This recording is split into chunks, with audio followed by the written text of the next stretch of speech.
Assalamualaikum warahmatullahi wabarakatuh. Alhamdulillahirabbil alamin. Pada kesempatan emas ini saya akan belajar menyampaikan materi mengenai sejarah penafsiran Al-Qur'an. Di sini saya membaginya menjadi 3 poin pokok. Yang pertama, tafsir di era Nabi dan sahabat. Yang kedua, tafsir di era tabi'in dan masa koodifikasi. Dan yang ketiga, tafsir di era modern. Masuk ke poin pertama,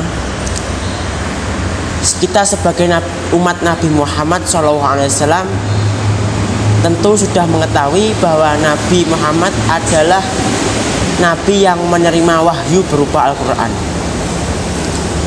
Di era ini Nabi melakukan penafsiran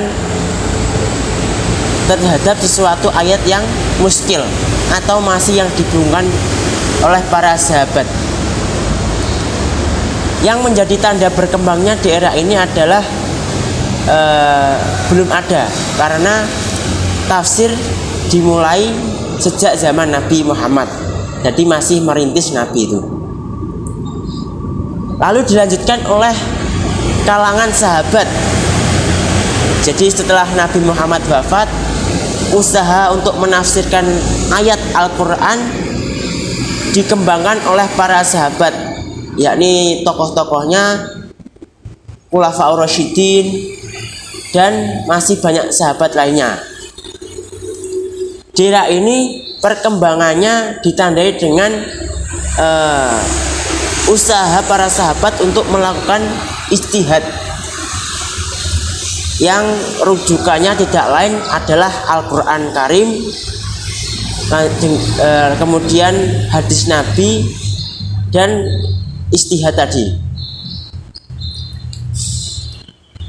Masuk ke poin kedua, yakni tafsir di era tabi'in dan masa koodifikasi.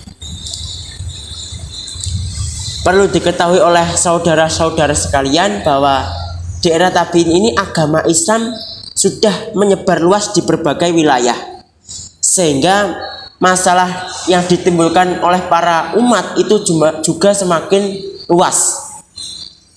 Akhirnya usaha untuk menjawab pertanyaan tersebut, para tabi'in harus bersikap cerdas mengambil jawaban-jawaban Al-Quran yang kemudian ditafsirkan.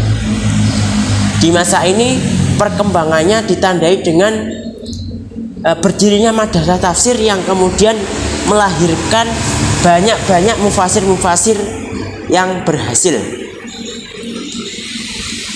Dilanjutkan masa koodifikasi.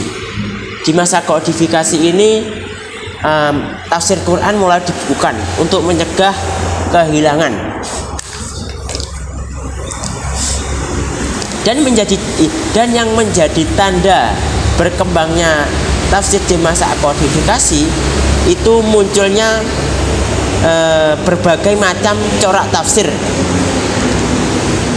Seperti contoh corak bahasa yang diterapkan dalam tafsir Al-Kasyaf karya Imam Az-Zamakhsyari.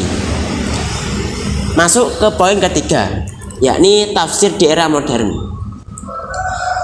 Di era modern penafsiran itu dimulai pada abad ke-13 Hijriah. Tokohnya banyak sekali. Dan yang menjadi tanda berkembangnya tafsir di era ini adalah munculnya metode-metode tafsir. Di antara lain maudhu'i, ijmali, dan masih banyak lagi. Yang menjadi bukti bahwa tafsir berkembang di era ini adalah para mufasir Indonesia yang sudah mulai menerapkan metode-metode tafsir yang sudah ada. Salah satunya metode perbandingan atau muqarrin. Dan menurut riset atau penemuan bahwasanya di tahun 1990 para mufasir Indonesia ini telah berhasil melahirkan kurang lebih 20 karya tafsir. Sungguh luar biasa. Salah satunya yang masyhur kita pelajari adalah tafsir Al-Misbah karya Bapak Dr. Quraisy Shihab, mohon maaf. Dari penjelasan tersebut dapat kita simpulkan bahwa perkembangan tafsir dimulai dari Nabi sampai era modern ini mengalami pertumbuhan yang berkembang pesat ya, sampai masuk ke Indonesia. Mungkin itu saja yang bisa dapat saya sampaikan, kurang lebihnya mohon maaf. Wassalamualaikum warahmatullahi wabarakatuh.